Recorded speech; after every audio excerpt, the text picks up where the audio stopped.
বিসমিল্লাহির রহমানির রহিম। আসসালামু আলাইকুম। আজকে আমি পাকিস্তানি পেশোয়ারি বিফ রান্না করব। পাকিস্তানি পেশোয়ারি বিফ রান্না করব। এই যে আমি 2 কেজির মতো গোশ নিয়েছি। আমি চুলায় প্যান দিয়ে দিয়েছি। আজকে ঘি দিয়ে রান্না করব। যে আমি ঘিটা দিয়ে দিলাম।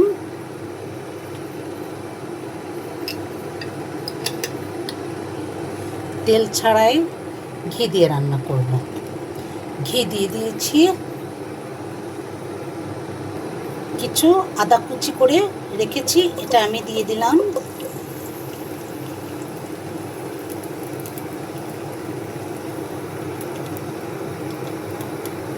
তো গরম হয়ে গেছে, হালকা একটু ভেজে নিচ্ছি।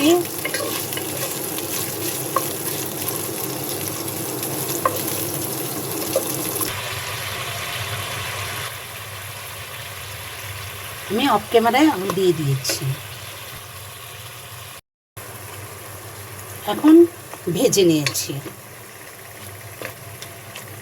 ভেজে নেওয়ার পরে এখন আমি একটু গরম ঝোল দিয়ে দেব। আমি এখন গরম ঝোল দিয়ে দিচ্ছি, গরম পানি দিয়ে দিচ্ছি। এটা তো একবারেই দিতে হবে।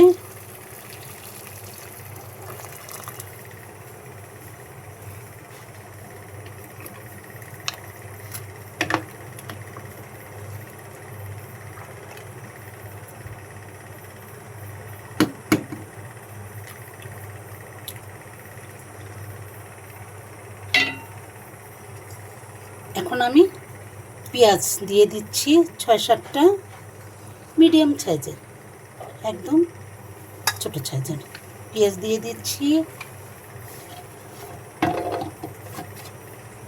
বড় বড় 3টা রসুন দিয়ে দিচ্ছি।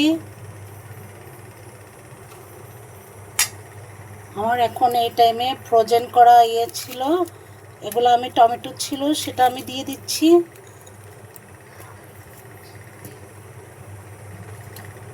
এটা বোম্বাই মরিচ দিয়ে দিচ্ছি, কাঁচা মরিচ দেবো না, আমি বোম্বাই মরিচ দিয়ে রান্না করব।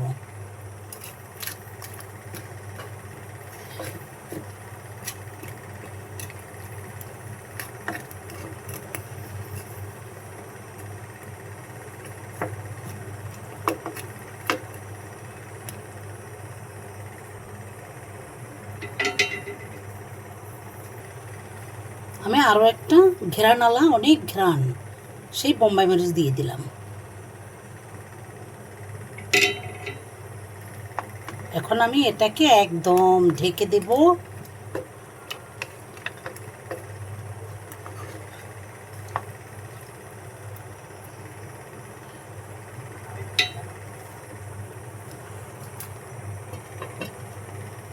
ঢেকে দিয়েছি। এটা 2 থেকে আড়াই ঘন্টা নিবু আছে, এটা হতে থাকবে। পরের স্টেপ আপনাদের দেখাবো। আমি একবার দেখে নিচ্ছি কেমন হলো, একটু নেড়ে দিই, হালকা হাতে একটু নেড়ে দিচ্ছি।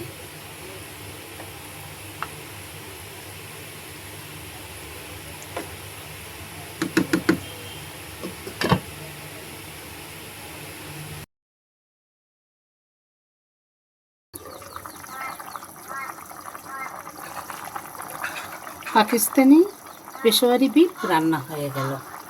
ঢাকনাটা তুলে নিলাম, একটু দেখে নিই। একদম খুলে যায়, একটু হালকা চাপে ঝরঝরা হয়ে গেছে। এই